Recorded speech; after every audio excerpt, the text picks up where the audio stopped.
Guidance for the NHS says that CBT, as it's known, should be prescribed instead of or alongside hormone replacement therapy.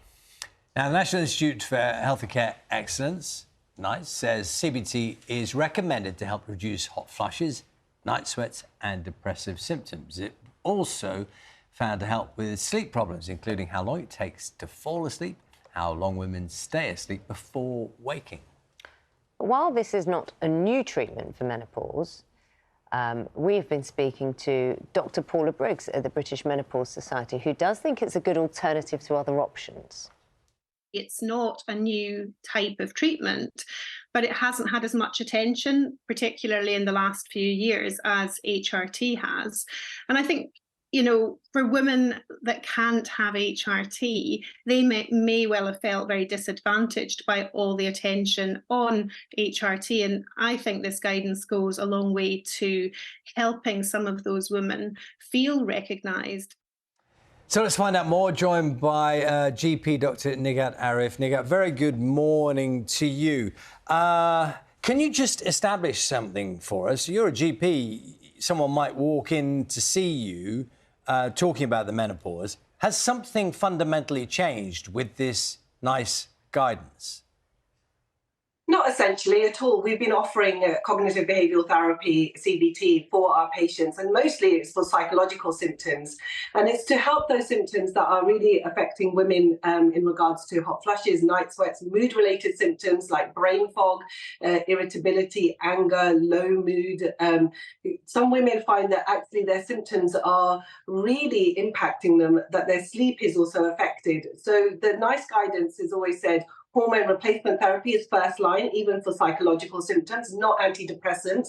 In conjunction with that, offer women cognitive behavioural therapy. So this is sort of something that we've already been offering our patients. OK, so the next question from that is, it was already on offer. Maybe this will encourage more GPs to try and do that. Have you the means to offer someone CBT? That is the question. Currently, offering CBT for menopausal symptoms on the NHS is just not there. Clinical care boards haven't been offering it because of funding. At the moment, if we look at what the psychological therapies I do have, as an NHS GP, I refer my patients on IAP services, which are psychological therapies, and it's 3 to 6 months wait for, say, online CBT. And also, it could also be group therapy that they're being offered. For a face-to-face cognitive behavioural therapy, we're looking at possibly a year wait. We're under so much strain. Before the pandemic, I would say 90% of my consultations had a mental health or a psychological component to it. Now, nearly 100% of my consultations have some sort of mental health well-being aspect that needs to be tackled. And cognitive behavioural therapy is brilliant. The other thing, Charlie, it's really important to note is the data around cognitive behavioural therapy was first started by Dr. Myra Hunter. Her book, Managing Hot Flushes and Night Sweats Through CBT, was really groundbreaking for doctors like me who wanted to offer my patients treatment. That data from 10 years ago was looking at how we can manage vasomotor symptoms for women who have breast cancer who couldn't have hormone replacement therapy. Now we have brilliant hormone replacement therapy, which is acceptable, although there are national shortages of supplies, can help really manage the symptoms. But we need to think about cognitive behavioural therapy not as just this umbrella term, because there are different layers to cognitive behavioural therapy that a woman needs.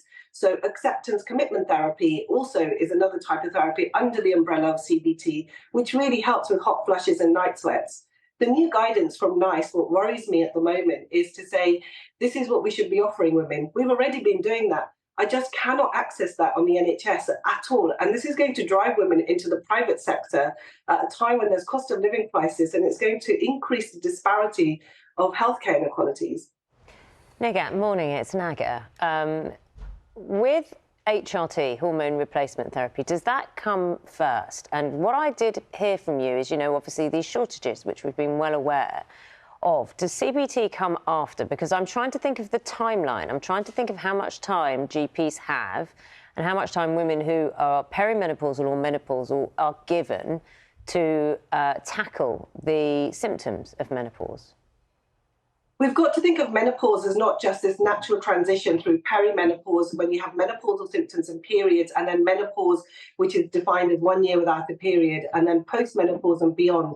Amongst menopause, we have surgical menopause patients, chemical menopause patients, and primary ovarian insufficiency. So your really good question about time. In my GP surgery, I've got 10 minutes. So I've got to distinguish with my patient within those 10 minutes what sort of menopausal symptoms I'm dealing with and the underlying reason. If we're talking about a natural transition through perimenopause, which roughly happens around the age of 45 for a lot of my patients, then I've got to then think about what treatment can I access for them. Hormone replacement therapy, which is now currently body identical, such as patches or gels or the progesterone component like estrogen, actually the benefits of taking that outweigh the risks and also the long-term health benefits. Cognitive behavioural therapy has always been offered for psychological services, and we still do that, but I just cannot access it on the NHS. So time-wise, what we try and do is we go, okay, let's look at the immediate symptoms. What can I deal with there? What can be the other holistic approach? It could be CBT, acupuncture, reflexology. It could be mindfulness. So there's a whole load of things. Hormone replacement therapy is not a silver bullet, and I've said this many times on BBC Breakfast, and it's not one size fits all. So this guidance, I feel, has come around to sort of maybe take the pressure off the demand of HRT. That's the cynic in me. OK, Nigat, it's always good to talk to you. Thank you so much, Dr. Nigat Arif. We did talk to the government. We spoke to the Department of Health and Social Care, and they flagged up that the Women's Health Strategy published last summer recognised the importance of access to a range of appropriate menopause care. It says since then, more than 400,000 women are accessing cheaper HRT prescriptions, and there is £25 million being spent on women's health hubs. It also says it's investing £2.3 billion annually to expand and transform mental health services, so an extra 2 million people can get